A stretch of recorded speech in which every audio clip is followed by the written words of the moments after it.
Bonjour, c'est Sophie de Feel Good Yoga. Donc, en cette période particulière d'anxiété, de confinement, de rupture en fait avec le monde dont on a l'habitude, avec lequel on a l'habitude de vivre, j'avais envie de vous proposer des vidéos, des courtes vidéos pour vous expliquer plusieurs aspects du yoga que nous pratiquons pas forcément dans les cours, car dans les cours on pratique principalement la respiration, le pranayama et les postures, les séquences. Donc cette première vidéo, j'aimerais vous parler du prana. D'abord, qu'est-ce que le prana? Le prana, c'est l'énergie vitale. Je ne suis pas très bien là. C'est l'énergie vitale, c'est le souffle de vie. Donc on reçoit du prana à la naissance. D'abord, on est nourri par la mère quand on est encore dans le ventre. Ensuite, avec notre premier souffle, on reçoit du prana. On le respire, on a notre propre dose d'énergie et de vitalité.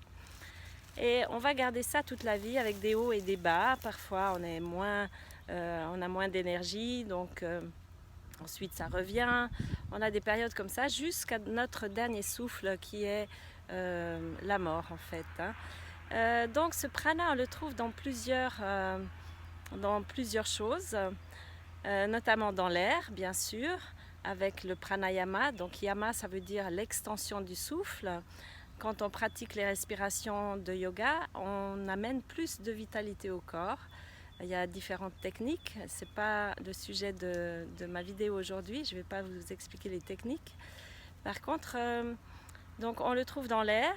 On le trouve également dans la nourriture, dans certaines nourritures bien sûr, pas partout.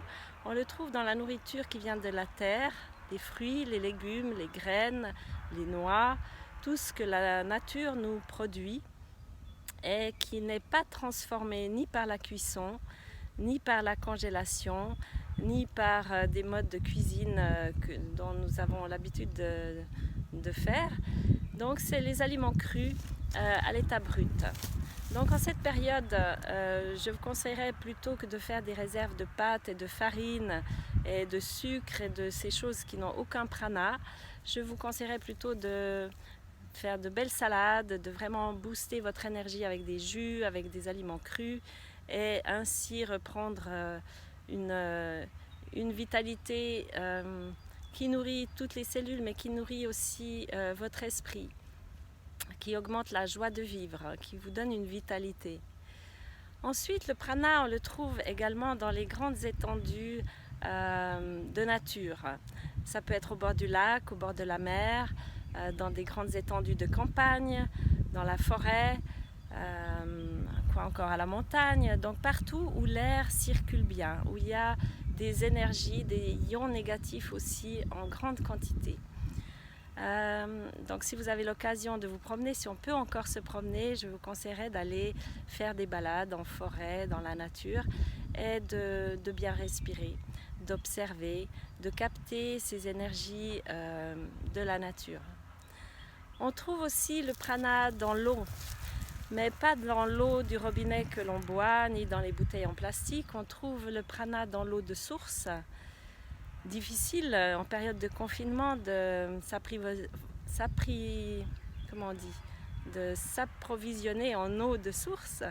Par contre, vous pouvez mettre votre eau avant de la boire pendant quelques minutes au soleil, donc pour la réénergiser et capter de nouveau ce prana, cette énergie subtile. Ensuite, on trouve aussi le prana dans le soleil, les rayons du soleil. Donc essayez de vous exposer le plus possible au soleil. Si vous n'avez pas de balcon, de terrasse ou pas la possibilité d'aller vous promener, vous avez certainement quand même une fenêtre dans votre appartement qui va donner sur le soleil.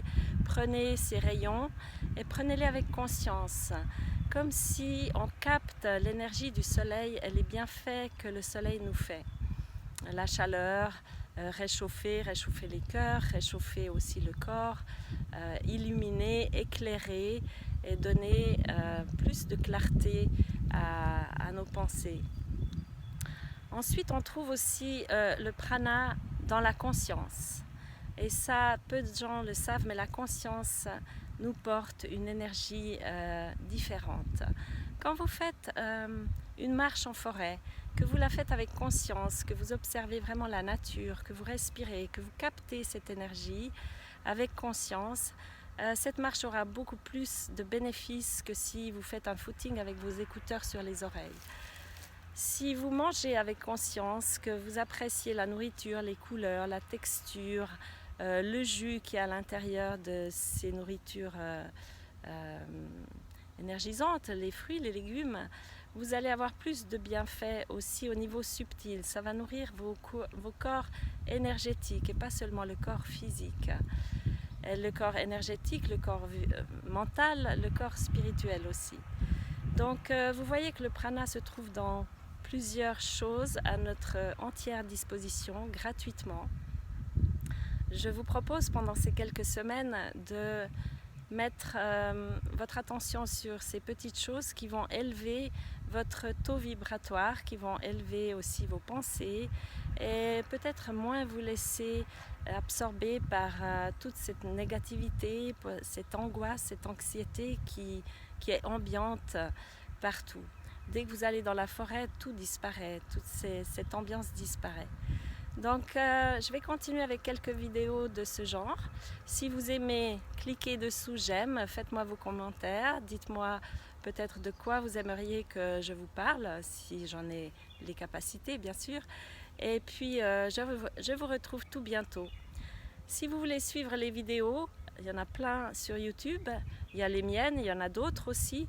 Donc je vous invite à rejoindre une pratique physique aussi bien entendu. On a le temps, certaines personnes ont le temps en tout cas, alors profitez.